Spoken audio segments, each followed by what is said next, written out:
Well, hello and welcome back to my vlog, my occasional vlog, and it has been a while since I've posted anything, so hopefully got some good stuff for you today. What seems like an age ago now, I posted on my blog and the forum to say that if anybody wanted to ask me anything else about my writing, projects I was working at the time, then I'd be doing a post or a vlog about that. So I think I used the word soon, possibly a different definition of soon to the one you're used to, but here it is at last. So I've got some questions which I'm going to answer today, and also going to fill you in on some upcoming events that I'll be attending. So before we get started, really should say welcome to my new office. This has been one of the projects of the summer, getting this built. Regular readers of my blog and will probably know that Family Green are in the process of moving to the rural countryside, depths of Wiltshire, and part of that involved having to build me somewhere to keep all my books and to work. So here you can see a bookcase of Games Workshop material, research material, Black Library novels, things like that. Then we have the Fighting Fantasy collection and other gaming books. Some of that stuff hasn't been out for about 6 years. Then you've got down this narrow bookcase here. I used to have a writing shelf. Now I'm very pleased to have a writing bookcase.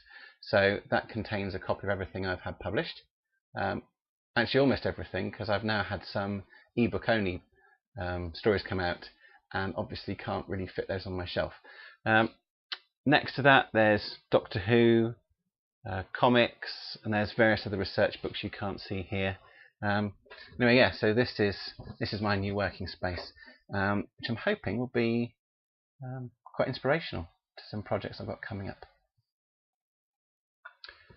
So on with the questions, and the first question comes from Chris Yates, who I'm guessing is from the USA, because he says, first off, I love your Pax Britannia novels.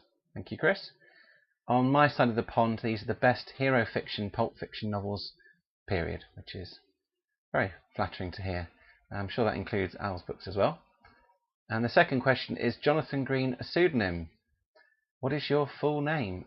No, it's not a pseudonym. Everything I've had published to date has come out under my name. I hardly ever call myself Jonathan in real life, but when it comes to my books, that's how I'm known. My middle name, in case you want to do a bit of identity fraud, is David.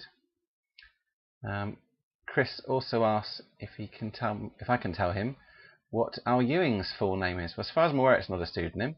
And other than Al Ewing, I don't actually know. Don't know what the Al stands for. So maybe it's just Al, or Aloysius. Who knows? That would be suitable for Pax Britannia, but somehow I doubt it. And the next question is from Ben Fix, and he's got a couple of questions actually. First off, he says, I was wondering if you consider the company of Torben Badenoff, whether they were the Warhammer Fantasy version of the 40k Traitor Guardsman. It's been a while since anybody asked me about Torben Badenoff. No, because they weren't traitors. They were mercenaries. They might have been a bit disreputable, but they were ultimately on the side of good. So they weren't Traitor Guardsmen. I hadn't thought of them being the 40k version of anything. They were a bunch of Kislevite and Imperial mercenaries, basically. Ben also goes on to say, I've never been able to get hold of the book, but it seems an interesting alternative to the grim, crazed men of the 41st millennium. I think it may make a fine addition to my Black Library collection and a Warhammer fantasy perspective of Traitor Guardsman. Well, like I say, don't look for comparisons really. But yeah, it has its strengths. I think some people weren't keen on it because it's marketed as a novel and it's basically a short story collection. But there is an underlying theme and a developing story. And it was still my first published novel, so it holds a special place in my heart.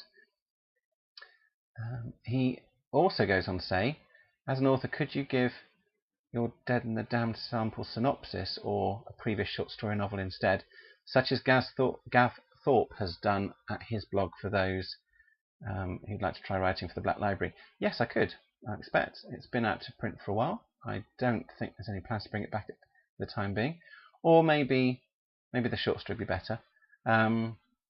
But yes, I'll add it to my list of things to do. Ben also kindly says he loves reading Necromancer, and he's looking forward to getting hold of some Ulysses Quicksilver books when he's got some spare money. Yeah, you really should check those out, and there's some exciting developments coming later this year regarding the series. And a question from Nick Sharps now. Hi Nick. Do you ever plan on writing another Black Templars Armageddon book? I'm not sure if this has been asked before. I'd love to. The opportunity isn't there at the moment. When I was first writing the Armageddon books, I did have a third book planned. By the time I'd finished writing Conquest of Armageddon, the second one, I did have a third book in mind, which is why book 2 ends on something of a cliffhanger, for those of you who've read it. Or anybody, of course, who's picked up the print-on-demand omnibus from Black Library more recently. Their story does continue in The Relic, which is available as part of Legends of the Space Marines, and I think it's also now available as an ebook download, just that short story. And that chronologically carries on after the end of Conquest of Armageddon. If an opportunity arises, I'd love to complete the series. Whether that's as a series of short stories or a novella, I don't know. But at the moment, no. But as I say of all these writing things, never say never. And here's a question from Frederick, who says, first, thanks for your work on the old game books. Pleasure. I saw your blog, so I want to know, in the old book Knights of Doom, which is the only one not reprinted by a wizard to date, you must miss an ability test, and the book is very difficult, so with a high ability it's impossible without cheating. Don't know if that's the case. It's not perfect. That said, at one point there was talk of Wizard reprinting it, and I did correct the error which I think Frederick's referring to, so it was possible, and I did tone down some of the bad guys. But I know that maybe taking the game apart from the book, a lot of people love Knights of Doom for the atmosphere, and I guess I was obviously at the time a budding novelist who was writing game books, so it was certainly one of the longer ones at the time. I think it's about 50,000 plus words, which most of the books at the time were 40,000. So that there weren't any more paragraphs, it was just the depth of description and the story that was going on. And there's lots of set piece in that I like. I think it made quite a good movie, again, if you remove the game book aspect. Frederick also goes on to say, are you working on a new game book? If so, could you tell me the title? Yes, I am working on a new game book as it happens, but no, I can't tell you the title. Not sure at this stage how much I'm allowed to say about this particular project, so I'll err on the side of caution and say not very much at all. And the title I was given actually is a working title, so it may well not be the finished title. But yes, I'm working on a game book, but no, it's not fighting fantasy. That's what I will tell you. He then says, I bought your last game book, Howl of the Werewolf, and well done, this book is very good. I've read all the books in the series Fighting Fantasy, and I think this one is as good as Spellbreaker.